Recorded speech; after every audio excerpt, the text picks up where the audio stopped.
पेनाची nib या चिन्हासमोरील button दाबून संभाजीराजेंच्या स्वराज्य पक्षाला विजयी करा।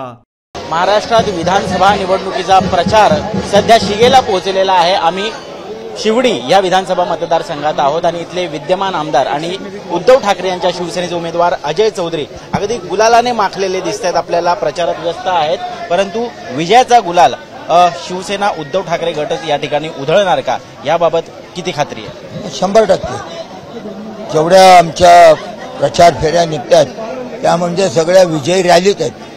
प्रचंड संख्येने लोक उतरतात, स्थानिक लोक उतरतात, स्वागताकरता लोक रस्त्यावरती येतात आणि गुलाल आज जो उधळतोय त्याच्या 100 पट जास्त गुलाल हा 23 तारखेला उधळल्याशिवाय राहणार नाही। मनसेचे जे उमेदवार बाळा नांदगावकर तुमच्या विरोधात उभे आहेत, एकमेव शिवडी मतदारसंघ आहे ज्या मतदारसंघामध्ये महायुतीच्या सर्व पक्षांनी त्यांना पाठिंबा दिलेला आहे।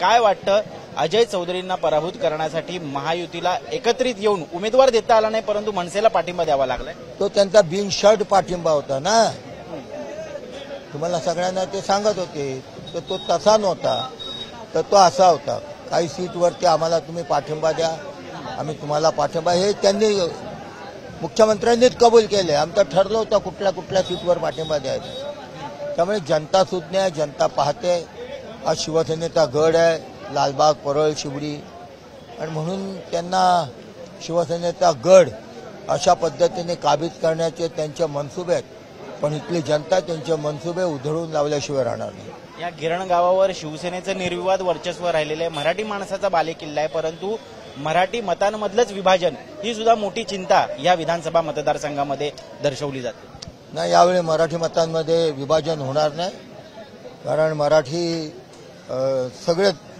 इथले जे गेल्या 2.5 वर्षात जे सुराचं राजकारण चालले ते जवळून पाहत आहेत आणि सगळे मराठीत नव्हे सगळे धर्मीय एकजूट एक मताने महाविकास आघाडीला मतदान केल्याशिवाय राहणार नाही। परंतु बाळा नांदगावकर सातत्यानं टीका करतायत की मागच्या 10 वर्षात विद्यमान आमदारांनी बरेचशी कामं केली नाहीत, आम्ही कामांनी उत्तर देणार आहोत आणि खरा जो ब्ल्यूप्रिंट असतो तो आम्ही लोकांसाठी समोर ठेवणार आहोत। ऐका, जे बाळा नांदगावकर असं म्हणताय ते गेले 20 वर्ष आमदार होते, 2014 पूर्वी। त्या जनतेला जाऊन विचारणार ते आमदार होते त्या प्रभागामध्ये त्यांनी काय काम केलंय, आणि मी काय गेल्या 10 वर्षात काम केलंय ते प्रभागातील जनतेला विचारा। त्यांच्या सर्टिफिकेटची मला गरज नाही ना, ही जी काही जनता एवढी उतरलेली आहे ते काम नाही केलं तर घरी बसवतील। तुमच्या प्रशस्ती पत्रकाची मला गरज नाही, जनता ठरवेल मी काम केलंय का नाही। 1970 पासून या ठिकाणी आपल्याला कधीच धनुष्यबाण हे चिन्ह या ठिकाणाहून या मतदारसंघातून गायब होताना दिसलेलं नव्हतं। दुर्दैवानं या निवडणुकीत ते दिसत नाहीये। कोण कारणीभूत आहे आणि किती वेदना होतात? याला कारणीभूत सगळे गद्दार तर आहेत, त्याच्याबरोबर निवडणूक आयोग देखील आहे आणि जी काय न्यायप्रविष्ट यंत्रणा, जी काय न्यायप्रविष्ट हे प्रकरण होतं त्याचा जर निकाल लवकरात लवकर लागला असता तर खरी परिस्थिती स्पष्ट झाली असती, परंतु ते देखील झालेलं नाही।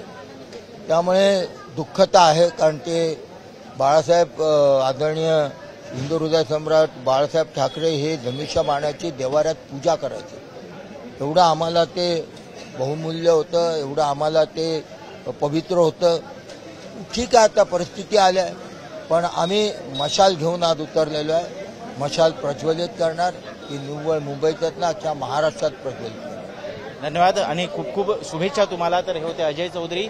मशाल या ठिकाणी मोठ्या प्रमाणात पेटवले जाणार आणि त्याचबरोबर मोठ्या मताधिक्याने निवडून येतील असा विश्वास या ठिकाणी अजय चौधरी व्यक्त करतात। कॅमेरा पर्सन साहिल चव्हाण सोबत ऋत्विक भालेकर, मुंबई।